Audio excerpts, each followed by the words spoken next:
Hello everybody, welcome back to my channel. Current affairs के session में आप सभी का स्वागत है। तो स्टार्ट करते हैं आज के इस इम्पॉर्टेंट सेशन को। तो फर्स्ट क्वेश्चन आपसे पूछा जा रहा है, 8 सितंबर 2025 को शिक्षा मंत्रालय द्वारा मनाए गए अंतर्राष्ट्रीय साक्षरता दिवस 2025 का विषय क्या था। तो अंतर्राष्ट्रीय साक्षरता दिवस पहले याद रखिए 8 सितंबर को मनाया जाता है और इस वर्ष 2025 का इसका विषय था डिजिटल युग में साक्षरता को बढ़ावा देना। क्या विषय था? डिजिटल युग में साक्षरता को बढ़ावा देना ही अंतर्राष्ट्रीय साक्षरता दिवस 2025 का विषय था। नेक्स्ट क्वेश्चन है, केंद्रीय मंत्री डॉक्टर जितेंद्र सिंह द्वारा उद्घाटन किए गए अंतर्राष्ट्रीय अंतरिक्ष सम्मेलन 2025 का विषय क्या है। तो इसका विषय था वैश्विक प्रगति के लिए संस्थान का उपयोग, नवाचार, नीति और विकास करना। केंद्रीय मंत्री डॉक्टर जितेंद्र सिंह द्वारा उद्घाटन किए गए अंतर्राष्ट्रीय अंतरिक्ष सम्मेलन 2025 का विषय क्या था? तो वैश्विक प्रगति के लिए स्थान का उपयोग, नवाचार, नीति और विकास करना।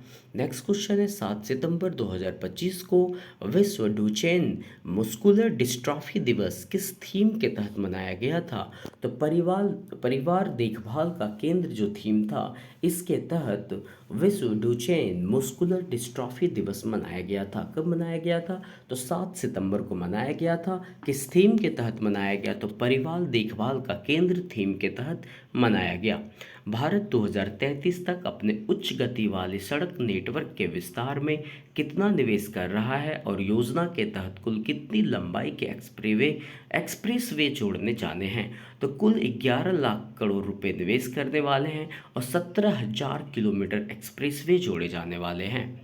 नेक्स्ट क्वेश्चन है, 20 सितंबर 2025 से 13 मई 2027 तक आरबीआई की मंजूरी से यस बैंक के अंशकालिक और गैर कार्यकारी अध्यक्ष के रूप में किसे फिर से नियुक्त किया गया? तो आर गांधी को नियुक्त किया गया। आरबीआई के मंजूरी से यस बैंक के अंशकालिक गैर कार्यकारी अध्यक्ष के रूप में आर गांधी को जोड़ा गया, आर गांधी को नियुक्त किया गया।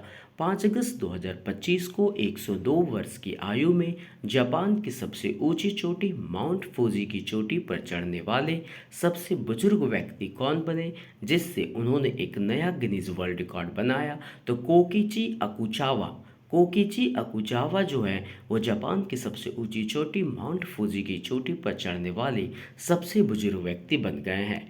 सितंबर 2025 में अपनी पार्टी के खराब चुनावी प्रदर्शन के बाद किस देश के प्रधानमंत्री शिगेरू इशिबा ने इस्तीफा दे दिया? तो ये जापान के प्रधानमंत्री थे शिगेरू इशिबा, जिसने इस्तीफा दे दिया। नेक्स्ट क्वेश्चन है, प्रधानमंत्री नरेंद्र मोदी महिलाओं और बच्चों के लिए भारत भर में स्वास्थ्य सेवाओं को मजबूत करने के लिए किस पहल का शुभारंभ करेंगे? तो स्वस्थ नारी सशक्त परिवार अभियान की शुरुआत प्रधानमंत्री नरेंद्र मोदी जी द्वारा महिलाओं और बच्चों के लिए भारत भर में स्वास्थ्य सेवाओं को मजबूत करने के लिए शुभारंभ किया जाएगा। नेक्स्ट क्वेश्चन है, सितंबर 2025 में पीपल्स प्रोग्रेसिव पार्टी के नेता मोहम्मद इरफान अली किस देश के राष्ट्रपति चुनाव जीते हैं? तो मोहम्मद इरफान अली गयाना के राष्ट्रपति के रूप में चुने गए। गुआना होना चाहिए, यहाँ पे क्या है, गुआना के राष्ट्रपति के रूप में चुने गए इरफान अली, मोहम्मद इरफान अली, याद रखिएगा, ये पीपल्स प्रोग्रेसिव पार्टी के नेता थे। केंद्रीय मंत्री श्री ज्योतिरादित्य सिंधिया ने नए ऐतिहासिक एकीकृत भुगतान इंटरफेस जो यूनिवर्सल पोस्टल यूनियन एकीकरण का शुभारंभ किस सम्मेलन में और कहाँ किया? तो 28वां यूनिवर्सल पोस्टल कांग्रेस सम्मेलन में दुबई में किया गया। फिर से इसे देखिए, केंद्रीय मंत्री श्री ज्योतिरादित्य सिंधिया ने ऐतिहासिक एकीकृत भुगतान इंटरफेस, जिसे आप यूपीआई कहते हैं, और यूनिवर्सल पोस्टल यूनियन, जिसे हम लोग यूपीयू कहते हैं, इनका एकीकरण का शुभारंभ किस सम्मेलन में और कहाँ किया गया? तो 28वां यूनिवर्सल पोस्टल कांग्रेस सम्मेलन में दुबई में किया गया। विश्व फिजियोथेरेपी दिवस प्रतिवर्ष किस तिथि को मनाया जाता है? तो 8 सितंबर को विश्व फिजियोथेरेपी दिवस प्रतिवर्ष मनाया जाता है। अक्टूबर 2025 में 28वां ITTF ATTU एशियाई टेबल टेनिस थीम चैंपियनशिप कहाँ आयोजित किया जाएगा? तो भुवनेश्वर में आयोजित किया जाएगा। 28वां ITTF ATTU एशियाई टेबल टेनिस टीम चैंपियनशिप कहाँ आयोजित किया जाएगा? 28वां भुवनेश्वर में। नेक्स्ट क्वेश्चन है 2025 में चेन्नई में निधन हुए भुवनेश्वर के वरिष्ठ बीजेपी नेता और नुआपाड़ा से 4 बार विधायक कौन थे? तो राजेंद्र ढोलकिया।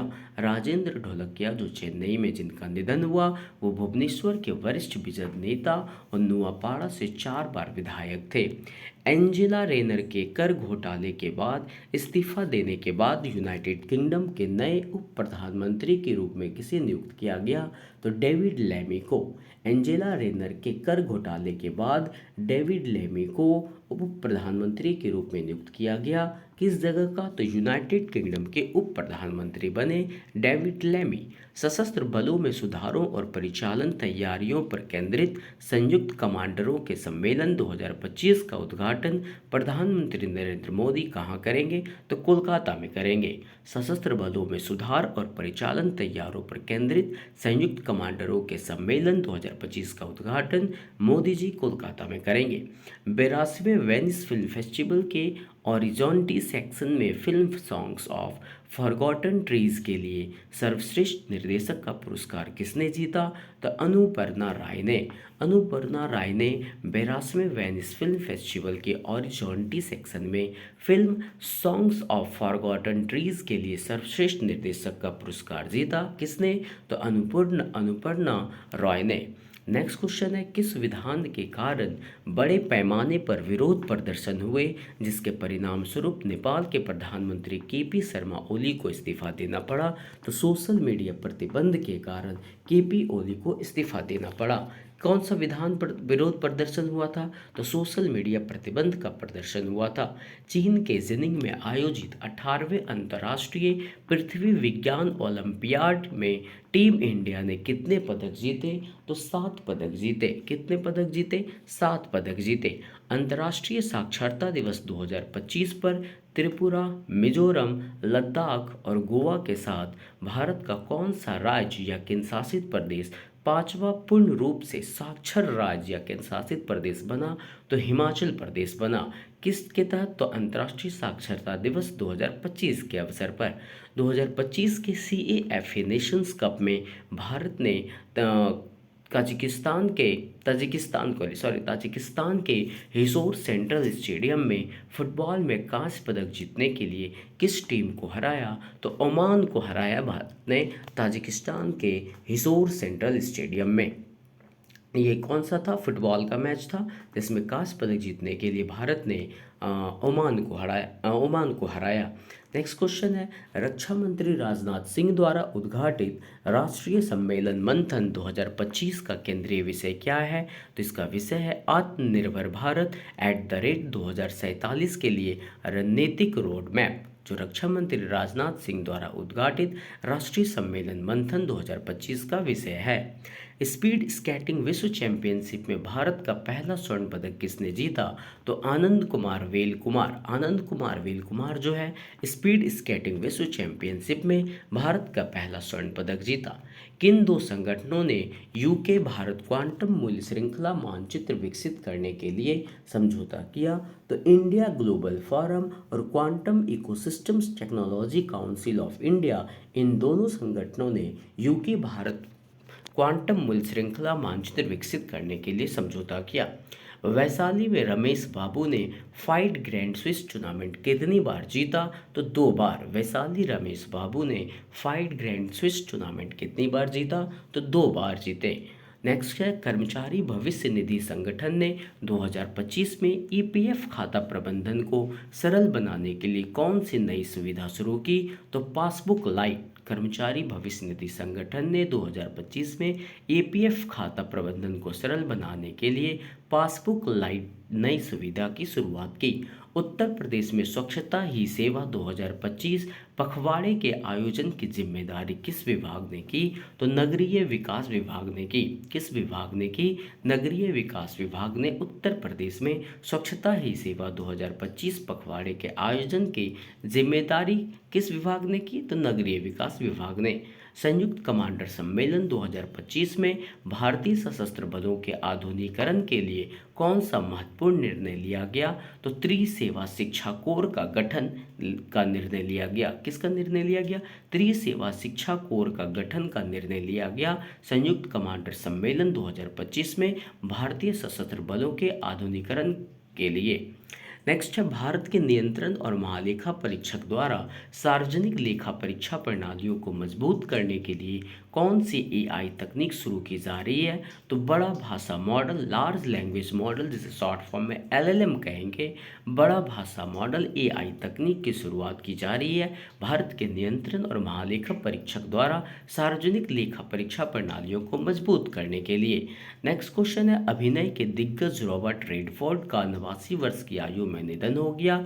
रॉबर्ट रेडफोर्ड ने अपना पहला ऑस्कर किसके लिए जीता था? तो सर्वश्रेष्ठ निर्देशक के लिए अपना पहला ऑस्कर जीता था रॉबर्ट रेडफोर्ड ने, जिनका 89 वर्ष की आयु में निधन हो गया। भारत सरकार ने स्वायत्त एआई क्षमताओं के विकास के लिए, जिसमें बड़ी भाषा मॉडल का निर्माण भी शामिल है, किस पहल की शुरुआत की? तो इंडिया एआई मिशन पहल की शुरुआत की। भारत ने स्वायत्त एआई क्षमताओं के विकास के लिए, जिसमें बड़े भाषा मॉडल का निर्माण भी शामिल है, किस पहल की शुरुआत की? तो इंडिया एआई मिशन पहल की शुरुआत की। किस राज्य ने अनाथ बच्चों को मासिक वित्तीय सहायता प्रदान करने के लिए अम्बु करंगल योजना शुरू की?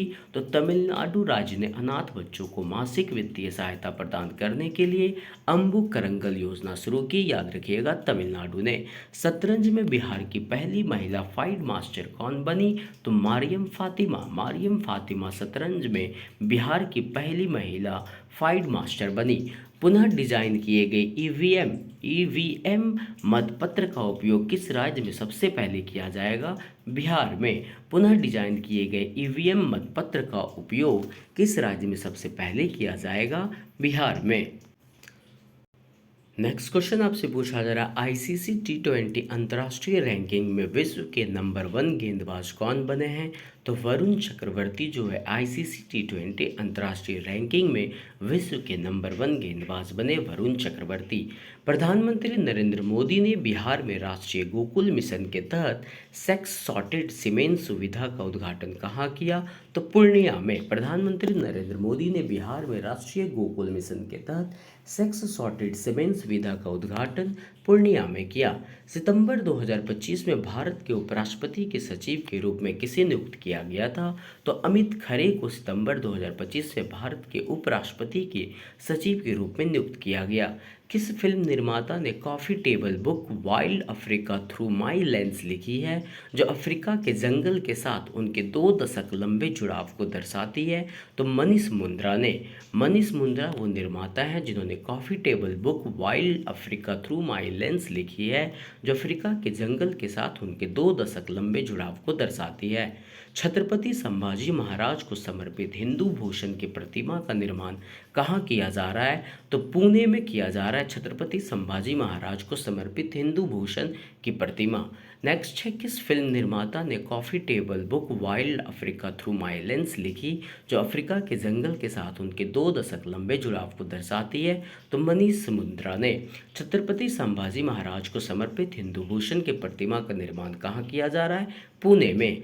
दिसंबर 2025 में भारत के गगनयान मिशन की मानव रहित परीक्षण उड़ान में इसरो द्वारा विकसित कौन सा एआई संचालित रोबोट तैनात किया गया? तो व्योमित्रा।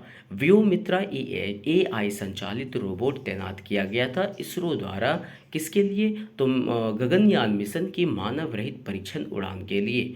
भारतीय क्रिकेट टीम की जर्सी प्रायोजक के रूप में ड्रीम 11 की जगह किसने लिया? तो अपोलो टायर्स ने। ड्रीम 11 की जगह अब अपोलो टायर्स जो है भारतीय क्रिकेट टीम के जर्सी प्रायोजक के रूप में जगह लिया। नेक्स्ट है, कौन से देश विश्व खाद्य भारत 2025 के भागीदार देश हैं? तो सऊदी अरब और न्यूजीलैंड दोनों जो हैं विश्व खाद्य भारत 2025 के भागीदार देश हैं।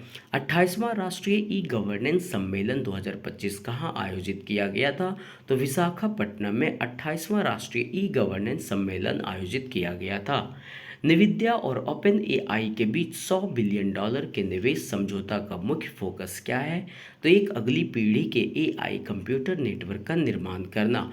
NVIDIA और ओपन एआई के बीच $100 बिलियन के निवेश समझौता का मुख्य फोकस है एक अगली पीढ़ी के एआई कंप्यूटर नेटवर्क का निर्माण करना।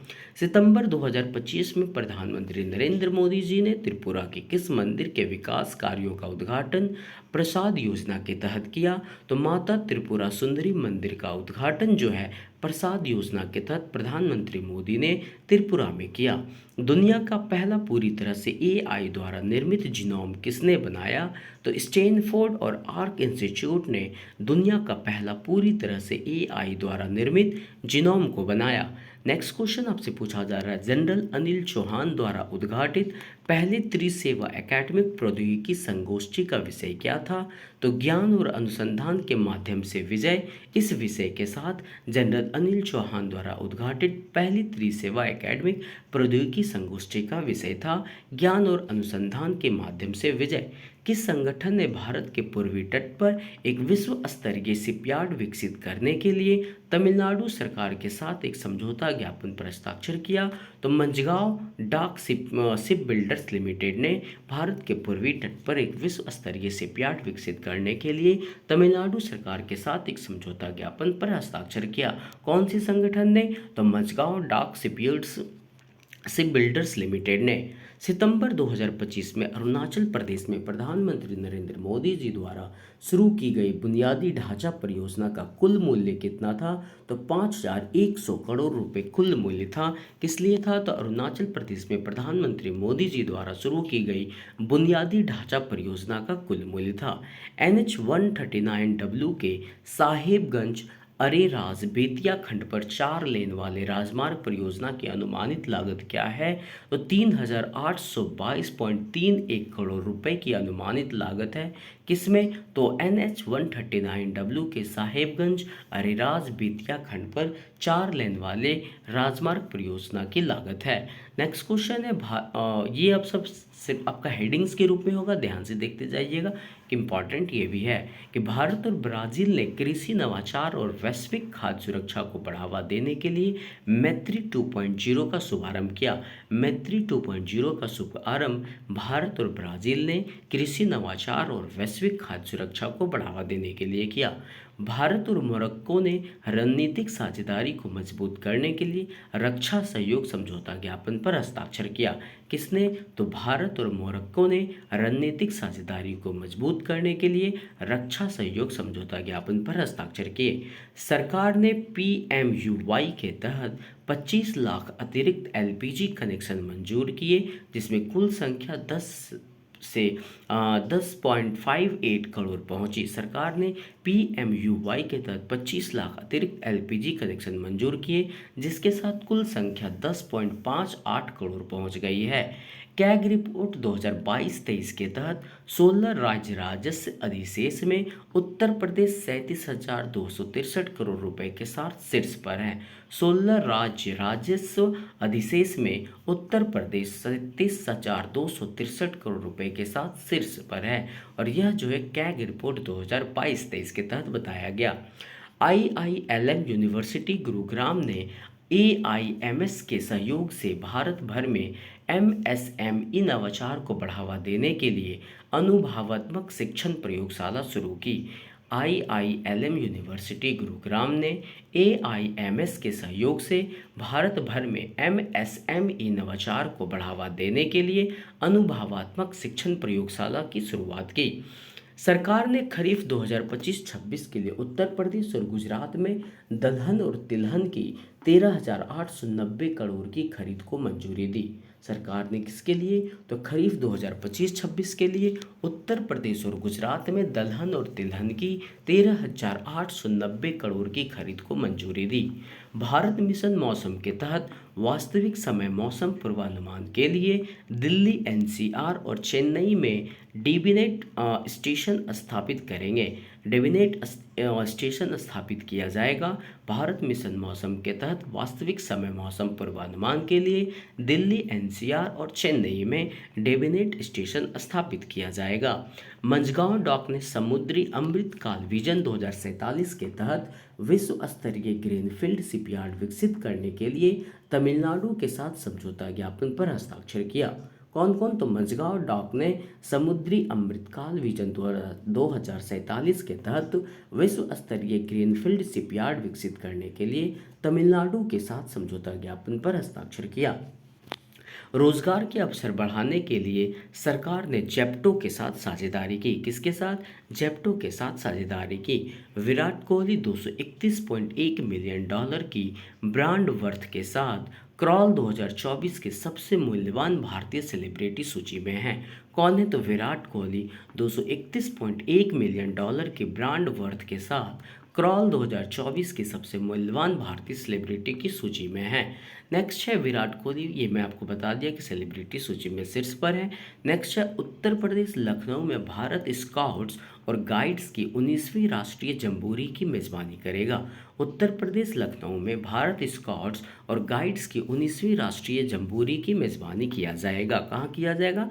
लखनऊ में। कैबिनेट ने 10.91 लाख रेलवे कर्मचारियों के लिए 78 दिनों के उत्पादकता से जुड़े बोनस को मंजूरी दी, जिसका मूल्य 1865.68 करोड़ होगा। कितना होगा? 1865.68 करोड़ होगा, जो कैबिनेट के द्वारा 10.91 लाख रेलवे कर्मचारियों के लिए 78 दिनों के उत्पादकता से जुड़े बोनस को मंजूरी दी। कैबिनेट ने अनुसंधान एवं विकास क्षेत्र में क्षमता निर्माण और मानव संसाधन विकास के लिए 2277 करोड़ रुपए की CSIR योजना को मंजूरी दी। किसने दी? कैबिनेट ने अनुसंधान एवं विकास क्षेत्र में क्षमता निर्माण और मानव संसाधन विकास के लिए 2277 करोड़ रुपए की CSIR योजना को मंजूरी दी है। UIBC ने UAE भारत CEPA व्यापार और निवेश संबंधों को मजबूत करने के लिए 3 रणनीतिक समझौतों पर हस्ताक्षर किए। कौन कौन? UIBC ने UAE भारत CEPA व्यापार और निवेश संबंधों को मजबूत करने के लिए 3 रणनीतिक समझौतों पर हस्ताक्षर किए। नेक्स्ट है भारत इंटरपोल एशियाई समिति में निर्वाचित क्षेत्रीय कानून प्रवर्तन में भूमिका मजबूत होगी। भारत इंटरपोल एशियाई समिति में निर्वाचित क्षेत्रीय कानून प्रवर्तन में भूमिका इसकी मजबूत होगी। केंद्रीय पर्यावरण मंत्रालय ने अरुणाचल प्रदेश में 2220 मेगावाट की ओझू जल विद्युत परियोजना को मंजूरी देने के लिए सिफारिश की।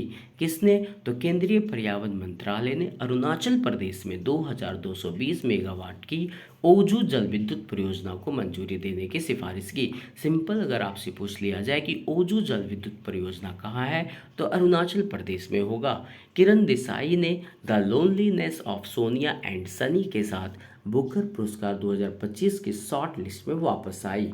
कौन आई? तो Kiran Desai the loneliness of Sonia and Sunny के साथ बुकर पुरस्कार 2025 की शॉर्ट लिस्ट में वापस आई। स्थानीय स्तर पर शासन को मजबूत करने के लिए चंडीगढ़ में 29वें COCSSO 2025 का उद्घाटन किया गया। स्थानीय स्तर पर शासन को मजबूत करने के लिए चंडीगढ़ में 29वें COCSSO 2025 का उद्घाटन किया गया। नेक्स्ट क्वेश्चन आपसे पूछा गया है, क्या है आपका हेडलाइन समझिए कि रिलायंस कंज्यूमर प्रोडक्ट्स लिमिटेड ने पूरे भारत में एकीकृत खाद्य विनिर्माण सुविधाएं स्थापित करने के लिए खाद्य प्रसंस्करण मंत्रालय के साथ 40,000 करोड़ रुपए के समझौता ज्ञापन पर हस्ताक्षर किया। किसने किया? तो रिलायंस कंज्यूमर प्रोडक्ट्स लिमिटेड ने पूरे भारत में एकीकृत खाद्य विनिर्माण सुविधाएं स्थापित करने के लिए खाद्य प्रसंस्करण मंत्रालय के साथ 40,000 करोड़ रुपए के समझौते ज्ञापन पर हस्ताक्षर किए। नेक्स्ट है भारत ने बिहार में 2 और आर्द्र भूमियां गोकुल जलाशय और उदयपुर झील को रामसर सूची में जोड़ा। अब कुल जो है उन कुल मिलाकर 93 रामसर स्थल हो गए हैं, जिसमें से भारत ने बिहार में 2 और आर्द्रभूमियों को जोड़ा, जो आपका पहला है गोकुल जलाशय और उदयपुर झील को रामसर सूची में जोड़ा गया, जिसके साथ 93 अब रामसर साइट हो गए हैं। हिमाचल प्रदेश में भारत का शीत मरुस्थल बायोस्फीयर रिजर्व यूनेस्को विश्व वैश्विक नेटवर्क में शामिल हो गया। हिमाचल प्रदेश में भारत का शीत मरुस्थल बायोस्फीयर रिजर्व यूनेस्को वैश्विक नेटवर्क में शामिल किया गया। आयुष मंत्रालय ने AIIA गोवा में अपनी तरह के पहले एकीकृत न्यूरो पुनर्वास केंद्र प्रयास का उद्घाटन किया। किसने किया? तो आयुष मंत्रालय ने AIIA गोवा में अपनी तरह के पहले एकीकृत न्यूरो पुनर्वास केंद्र प्रयास का उद्घाटन किया। उत्तर प्रदेश 9 से 16 अक्टूबर तक राज्यव्यापी व्यापार शो आयोजित करेगा। कौन करेगा? उत्तर प्रदेश जो है 9 से 16 अक्टूबर तक राज्यव्यापी व्यापार शो आयोजित करेगा। अब कुछ हम लोग इंटरनेशनल समाचार को देखते हैं क्या है। दुबई ने चालक रहित वाहनों और समुद्री परिवहन के लिए 15 किलोमीटर लंबे समर्पित गलियारे की घोषणा की। किसने की? दुबई ने चालक रहित वाहनों और समुद्री परिवहन के लिए 15 किलोमीटर लंबे समर्पित गलियारे की घोषणा की। नेक्स्ट है, चीन जो है अक्टूबर 2025 से वैश्विक युवा स्टेम पेशेवरों के लिए के वीज़ा शुरू करेगा। कौन करेगा? चीन जो है अक्टूबर 2025 से वैश्विक युवा STEM पेशेवरों के लिए के वीज़ा शुरू करेगा। नेक्स्ट है, फ्रांस के पूर्व राष्ट्रपति निकोलस सरकोजी को 5 साल की सज़ा मिली है। फ्रांस के जो पूर्व राष्ट्रपति निकोलस सरकोजी थे, उन्हें 5 साल की सज़ा दी गई है। नेक्स्ट आपसे पूछा जा रहा है, नेक्स्ट क्या है हेडिंग्स? 3 नवंबर से बदलेंगे UPI सेटलमेंट नियम। UPI सेटलमेंट नियम जो है उनमें 3 नवंबर से बदलाव किया जाएगा। S&P ग्लोबल ने भारत के वित्त वर्ष 26 के GDP अनुमान को 6.5% पर बरकरार रखा। किसने रखा? S&P ग्लोबल ने, सॉरी S&P है, वहाँ मैंने ASP बता दिया था, ये है S&P ग्लोबल ने भारत के वित्त वर्ष 26 के GDP अनुमान को 6.5% पर बरकरार रखा। नेक्स्ट है, NPCI और कतर नेशनल बैंक ने पर्यटन और खुदरा क्षेत्र को बढ़ावा देने के लिए कतर में UPI भुगतान शुरू किया। किसने किया? तो NPCI और कतर नेशनल बैंक ने पर्यटन और खुदरा क्षेत्र को बढ़ावा देने के लिए कतर में UPI भुगतान शुरू किया है। अगस्त 2025 में भारत के प्रमुख उद्योगों की वृद्धि दर 6.3% रहने का अनुमान है, जिसमें इस्पात, कोयला और सीमेंट का नेतृत्व होगा। किसका होगा? इस्पात, कोयला और सीमेंट का नेतृत्व होगा। जियो पेमेंट्स बैंक ने 6.5% तक रिटर्न के साथ अधिशेष धन को स्वचालित रूप से निवेश करने के लिए सेविंग्स प्रो लॉन्च किया। किसने लॉन्च किया? तो जियो पेमेंट्स बैंक ने 6.5% तक रिटर्न के साथ अधिशेष धन को स्वचालित रूप से निवेश करने के लिए सेविंग्स प्रो लॉन्च किया है। वित्त मंत्री ने अप्रत्यक्ष कर विवाद समाधान ढांचे को मजबूत करने के लिए GST अपीलीय न्यायाधिकरण का शुभारंभ किया। वित्त मंत्री ने अप्रत्यक्ष कर विवाद समाधान ढांचे को मजबूत करने के लिए GST अपीलीय न्यायाधिकरण का शुभारंभ किया। किसने किया? तो वित्त मंत्री ने किया। आप सर्च कीजिएगा कि अभी प्रेजेंट में वित्त मंत्री कौन है, आप इससे क्या होगा आपको पता चलेगा इनके बारे में। इंडिगो और SBI कार्ड ने बार बार यात्रा करने वालों को पुरस्कृत करने के लिए को branded premium credit card launch किया। इंडिगो और SBI कार्ड ने बार बार यात्रा करने वालों को पुरस्कृत करने के लिए को branded premium credit card launch किया। नेक्स्ट है, स्टैंडर्ड चार्टर्ड CCIL और IFSCA गिफ्ट सिटी में डॉलर क्लियरिंग सुविधा शुरू करेंगे। स्टैंडर्ड चार्टर्ड CCIL और IFSCA गिफ्ट सिटी में डॉलर क्लियरिंग सुविधा शुरू करेंगे। कहाँ शुरू करेंगे? गिफ्ट सिटी में। बैंक ऑफ बड़ौदा को गिफ्ट सिटी स्थित इंडिया इंटरनेशनल बुलियन एक्सचेंज में ट्रेडिंग कम क्लियरिंग सदस्य के रूप में कार्य करने के लिए IFSCA की मंजूरी मिली है। बैंक ऑफ बड़ौदा को गिफ्ट सिटी स्थित इंडिया इंटरनेशनल बुलियन एक्सचेंज में ट्रेडिंग कम क्लियरिंग सदस्य के रूप में कार्य करने के लिए IFSCA की मंजूरी मिली। नेक्स्ट है, RBI ने आंतरिक लोकपाल मापदंडों का पालन न करने पर मुथूट फिनकॉर्प पर 2.7 लाख रुपए का जुर्माना लगाया। किसने लगाया? आरबीआई ने आंतरिक लोकपाल मापदंडों का पालन न करने पर मुथूट फिनकॉर्प पर 2.7 लाख रुपए का जुर्माना लगाया। आरबीआई ने वित्त वर्ष 2025-26 की दूसरी छमाही के लिए केंद्र सरकार के लिए 50,000 करोड़ रुपए के WMA सीमा निर्धारित की है। आरबीआई ने वित्त वर्ष 2025-26 की दूसरी छमाही के लिए केंद्र सरकार के लिए 50,000 करोड़ रुपए की WMA सीमा निर्धारित की है। नेक्स्ट देखते हैं नियुक्ति और इस्तीफा से। तो वंदना गुप्ता ने संचार लेखा महानियंत्रक का कार्यभार संभाला। संचार लेखा नियंत्रक का कार्यभार किसने संभाला? तो वंदना गुप्ता ने संभाला है। Amita Chaudhary UNEP FI global sustainable insurance board की अध्यक्ष बनने वाली भारतीय मूल की पहली महिला बनी। इंपॉर्टेंट क्वेश्चन है, याद रखिएगा। Amita Chaudhary UNEP FI global sustainable insurance board की अध्यक्ष बनने वाली भारतीय मूल की पहली महिला बनी है। इंडसइंड बैंक ने अंतरिम व्यवस्था समाप्त करते हुए विरल दमानिया को नया CFO नियुक्त किया। इंडसइंड बैंक ने अंतरिम व्यवस्था समाप्त करते हुए विरल दमानिया को नया CFO नियुक्त किया। परवीन कुमार और परवेर रंजन को ITBP और CISF के नए महानिदेशक नियुक्त किया गया। किसे किसे? परवीन कुमार और प्रवीर रंजन को ITBP और CISF के नए महानिदेशक नियुक्त किए गए। ITBP के कौन हो गए? प्रवीण कुमार। और CISF के कौन हो गए? प्रवीर रंजन हो गए। टाटा मोटर्स ने शैलेश चंद्रा को 3 साल के कार्यकाल के लिए MD और CEO नियुक्त किया। टाटा मोटर्स ने किसे MD और CEO नियुक्त किया? तो शैलेश चंद्रा को 3 साल के लिए नियुक्त किया। विलय के बाद आनंद पीरामल को पीरामल फाइनेंस का अध्यक्ष नियुक्त किया गया। विलय के बाद आनंद पीरामल को पीरामल फाइनेंस का अध्यक्ष नियुक्त किया गया। पीरामल फाइनेंस का अध्यक्ष कौन है? तो आनंद पीरामल, आप याद रखिएगा। वेंकट रमनी 2 साल के कार्यकाल के लिए भारत के अटॉर्नी जनरल के रूप में पुनः नियुक्त किए गए। कौन नियुक्त किए गए? वेंकट रमनी 2 साल के कार्यकाल के लिए भारत के अटॉर्नी जनरल के रूप में पुनः नियुक्त किए गए। मिथुन मनहास BCCI अध्यक्ष चुने गए। मिथुन मनहास को BCCI के अध्यक्ष चुने गए। वहीं अमित शर्मा महिला चयन पैनल की अध्यक्ष बनी। अमित शर्मा जो है वो महिला चयन पैनल की अध्यक्ष बनी। नेक्स्ट है, आयुष मंत्रालय ने आयुर्वेद में उत्कृष्टता को सम्मानित करने के लिए राष्ट्रीय धन्वंतरी आयुर्वेद पुरस्कार शुरू किया। किसने शुरू किया? आयुष मंत्रालय ने आयुर्वेद में उत्कृष्टता को सम्मानित करने के लिए राष्ट्रीय धन्वंतरी आयुर्वेद पुरस्कार शुरू किया। रेशम किसान विकास में उत्कृष्टता के लिए आंध्र प्रदेश ने मेरा रेशम मेरा अभिमान के अंतर्गत सर्वश्रेष्ठ राज्य का पुरस्कार जीता।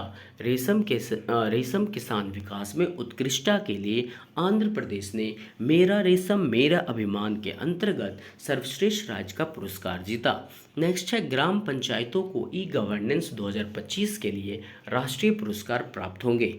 ग्राम पंचायतों को E-गवर्नेंस 2025 के लिए राष्ट्रीय पुरस्कार प्राप्त होंगे।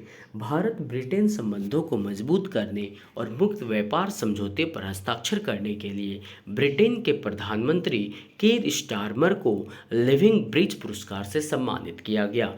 कीर स्टारमर जो ब्रिटेन के प्रधानमंत्री हैं, उन्हें लिविंग ब्रिज पुरस्कार से सम्मानित किया गया। क्यों? क्योंकि भारत ब्रिटेन संबंधों को मजबूत करने और मुक्त व्यापार समझौते पर हस्ताक्षर करने के लिए ब्रिटेन के प्रधानमंत्री कीर स्टारमर को लिविंग ब्रिज पुरस्कार से सम्मानित किया गया।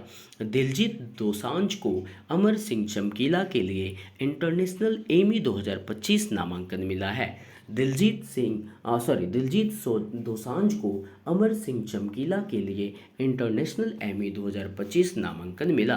राष्ट्रपति द्रौपदी मुर्मू ने राष्ट्रीय भू विज्ञान पुरस्कार 2024 प्रदान किए। आपसे अगर पूछा जाए राष्ट्रीय भू विज्ञान पुरस्कार 2024 किसके द्वारा प्रदान किया गया, तो राष्ट्रपति द्रौपदी मुर्मू के द्वारा प्रदान किया गया। इजराइल ने मिसाइल रक्षा को मजबूत करने के लिए आयरन बिम लेजर प्रणाली का सफल परीक्षण किया। इजराइल ने मिसाइल रक्षा को मजबूत करने के लिए आयरन बिम लेजर प्रणाली का सफल परीक्षण किया। नेक्स्ट है, रक्षा मंत्रालय ने लड़ाकू विमानों के लिए HAL के साथ 62,370 करोड़ का सौदा किया। किसने? तो रक्षा मंत्रालय ने लड़ाकू विमानों के लिए HAL के साथ 62,370 करोड़ का सौदा किया। HAL का फुल फॉर्म खोज के रखिएगा, मुझे कमेंट में बताइएगा HAL का फुल फॉर्म क्या होता है। नेक्स्ट क्या है, स्मृति मंधाना ने सबसे तेज वनडे शतक जड़कर विराट कोहली का रिकॉर्ड तोड़ा है। किसने तोड़ा? तो स्मृति मंधाना ने।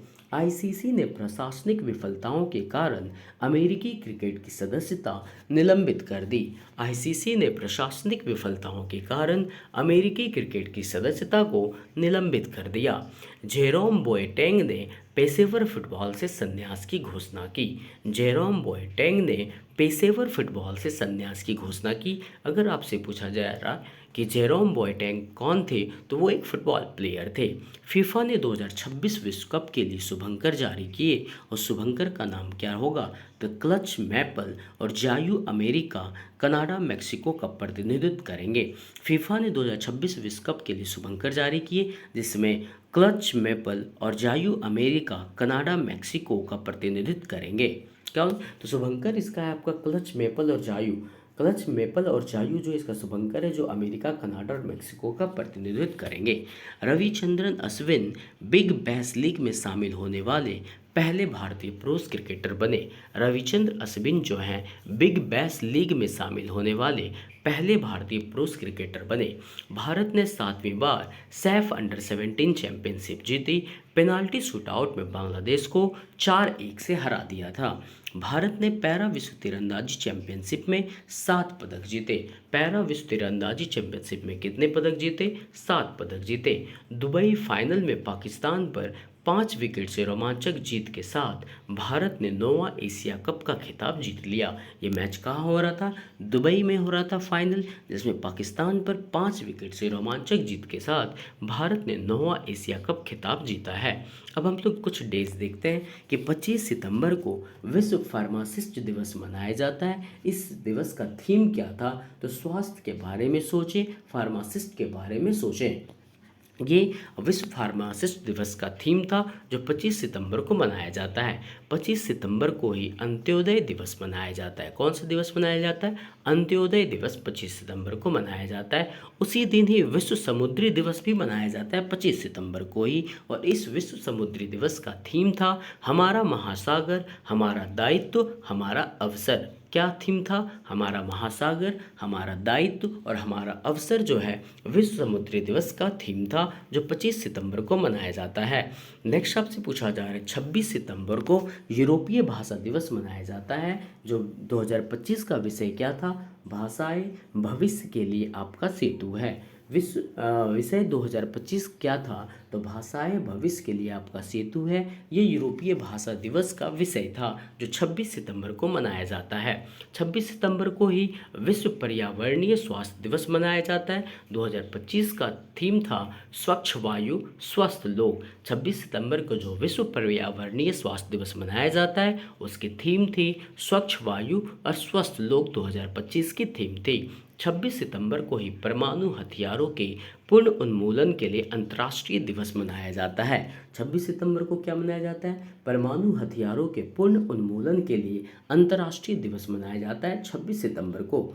27 सितंबर को विश्व पर्यटन दिवस मनाया जाता है और 2025 का थीम था पर्यटन और सतत परिवर्तन। विश्व पर्यटन दिवस 27 सितंबर को जो मनाया जाता है, उसमें 2025 का थीम क्या था? पर्यटन और सतत परिवर्तन इसका थीम था। 28 सितंबर को विश्व रेबीज दिवस मनाया जाता है। इस विश्व रेबीज दिवस में 2025 का थीम क्या था? अभी कार्य करें आप, मैं और समुदाय। अभी कार्य करें कौन कौन? तो आप, मैं और समुदाय 2025 का थीम था। किसमें? तो विश्व रेबीज दिवस 2025 का थीम था। 28 सितंबर 2025 सितंबर का चौथा रविवार विश्व नदी दिवस मनाया जाता है। सितंबर का जो चौथा रविवार होता है 28 सितंबर 2025, इस दिन विश्व नदी दिवस मनाया जाता है।